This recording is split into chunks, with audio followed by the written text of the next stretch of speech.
Hello everyone, आप BEd first year के students हैं तो लेसन प्लान बनाएंगे।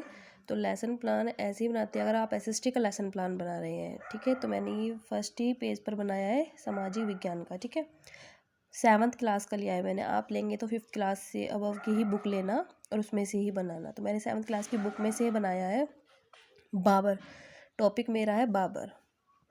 जो यहाँ पर है जनरल ऑब्जेक्टिव, आपको इसमें जो लिखना है वो करना आना चाहिए। ठीक है, छात्रों को मुगल वंश की जानकारी प्रदान करना, छात्रों में स्वदेश प्रेम की भावना जागृत करना, छात्रों में तर्क निर्णय व चिंतन शक्ति का विकास करना, छात्रों में तथ्यों के संकलन एवं वर्गीकरण की योग्यता का विकास करना।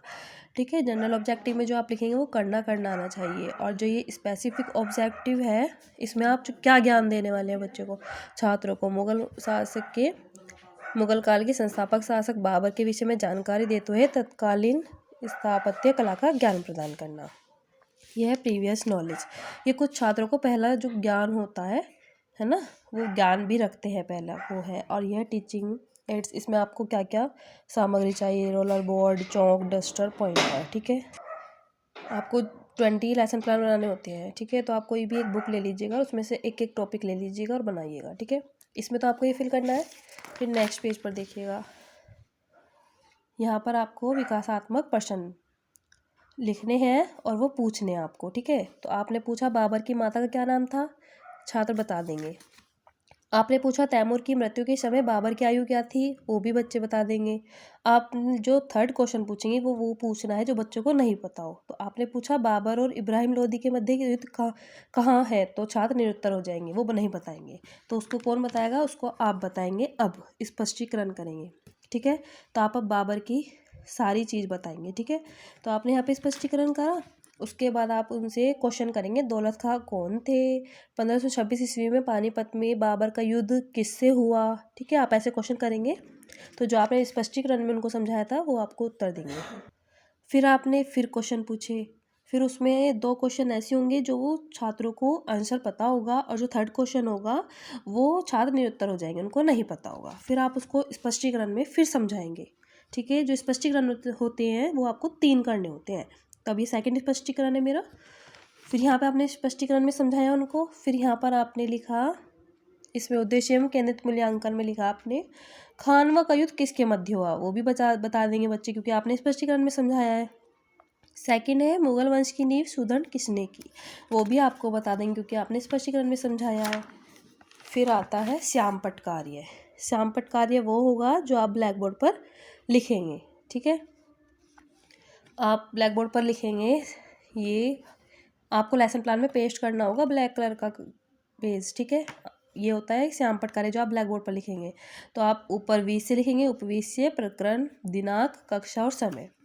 तो आप ये क्वेश्चन करेंगे, बाबर के पिता का नाम तैमूर था, 11 वर्ष की आयु में अपने पिता का राज्य संभाला, 1526 ईस्वी पानीपत का युद्ध बाबर और लोदी के मध्य हुआ, 1526 ईस्वी का चंदेरी युद्ध में अंदिराई और बाबर के बीच हुआ। ठीक है, ये आपका बोर्ड का कार्य है, तो बच्चे अपनी कॉपी में करेंगे। उसके बाद है मूल्यांकन प्रश्न, पुनरावृत्ति प्रश्न, जो आपने पहले समझा दिए हैं उससे रिलेटेड आप उनसे पूछेंगे। सिंहासन पर कौन बैठा, बाबर की माता का क्या नाम था, बाबर ने कितने वर्ष की आयु में अपने पिता का राज्य संभाला, क्योंकि ये आपने पूछ लिया है उनसे। श्यामपट्ट कार्य में आपने उनको समझा दिया है, तो आप ये पूछेंगे उनसे। फिर उसके बाद आप उनको देंगे गृह कार्य। ठीक है, घर के लिए वर्क, तो आप फिर उसको बोर्ड पर लिखेंगे। बाबर के चरित्र की 4 विशेषताएं लिखें, खानवा युद्ध का क्या परिणाम हुआ, पानीपत का युद्ध किसके मध्य और कब हुआ। जो आप ये उनको होमवर्क देंगे आप वही देंगे जो आपने पढ़ाया है, उससे रिलेटेड ही देंगे, आप उससे अलग कोई भी क्वेश्चन नहीं देंगे। ठीक है, तो यह आपका एक लेसन प्लान बन गया। उसके बाद आपको फिर सेकंड लेसन प्लान बनाना है। फिर यहाँ पर लिखेंगे सेकंड सामाजिक अध्ययन। मैंने यहाँ पे प्रदूषण ले लिया है 7th क्लास का ही।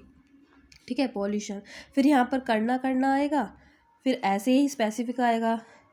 ठीक है, फिर बच्चों को कुछ जानकारी है उसके बारे में, फिर आपको ऐसे ही लिखना है जो आपको चाहिए, चौक, डस्टर, बोर्ड, मॉडल, चार्ट। ठीक है, फिर ऐसे ही आप उनसे क्वेश्चन करेंगे। 3 क्वेश्चन आपने कर लिए, 4 जो क्वेश्चन होगा बच्चों को नहीं पता होगा। ठीक है, फिर उसके बाद आप स्पष्टीकरण करेंगे, फिर क्वेश्चन करेंगे। आप ज़रूरी नहीं यहाँ पर क्वेश्चन भी दे, फिलअप भी दे सकते हैं। ठीक है, कोई ऑब्जेक्टिव क्वेश्चन भी कर सकते हैं यहाँ पर। फिर विकासात्मक प्रश्न आ जाएंगे, ठीक है। फिर स्पष्टीकरण आ जाएगा। फिर देखो फिर स्पष्टीकरण आ गया, ठीक है। 3 बार स्पष्टीकरण करने होते हैं आपको। 3 बार स्पष्टीकरण के बाद आपको यहाँ श्यामपट्ट करना होता है जो बोर्ड पर लिखेंगे। फिर पुनरावृत्ति प्रश्न वो होते हैं जो आपने पढ़ाया है सारा, उनको तीनों स्पष्टीकरण उससे रिलेटेड आपको क्वेश्चन करने होते हैं। फिर आपको होमवर्क देना होता है, ठीक है। आप ऐसे ही 7th क्लास का कोई ले लीजिए, 6th क्लास की बुक ले लीजिएगा, एक एक टॉपिक लीजिए और 3-3 स्पष्टीकरण कर दिए, ठीक है। ये बहुत ईजी है बनाना। ये मैंने SST का बताया है आपको लेसन प्लान, ठीक है। Thank you.